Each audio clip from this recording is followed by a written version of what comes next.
চট্টগ্রামে আছেন সহকর্মী শাহান পাপন, সরাসরি যাচ্ছি তার কাছে।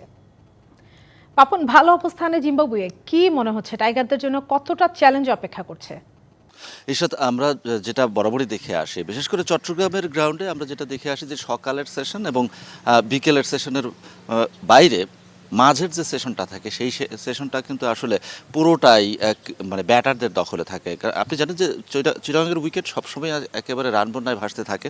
সকালেও কিন্তু একেবারে ওয়ানডে স্টাইলে দুই ওপেনার শুরু করেছিলেন, যেহেতু দুটো উইকেট পড়েছে এবং সকালের সেশনে অর্থাৎ লাঞ্চের আগে দুটো ওভার কম খেলা হয়েছে, 28 ওভার খেলা হয়েছিল এবং সেখান থেকে নিয়ে এখনও পর্যন্ত এই মধ্যবর্তী যে সেশনটা চলছে সেখানে কিন্তু 70+ রান হয়ে গেছে।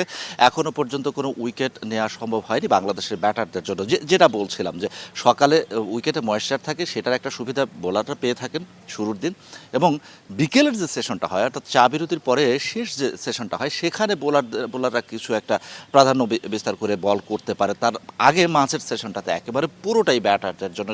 লিলি হালাল বিউটি সোপ, বিএসটিআই কর্তৃক সনদপ্রাপ্ত দেশের প্রথম হালাল বিউটি সোপ, দীপ্তিময় উজ্জ্বল ত্বকের জন্য। সেটাই কিন্তু এখনো পর্যন্ত আমরা দেখতে পাচ্ছি। এই যে দুই ব্যাটার আছেন ওয়েলস এবং শন উইলিয়াম, তারা কিন্তু আসলে ওয়ানডে স্টাইলে ব্যাট করছেন এবং চান্স খুবই কম দিচ্ছেন।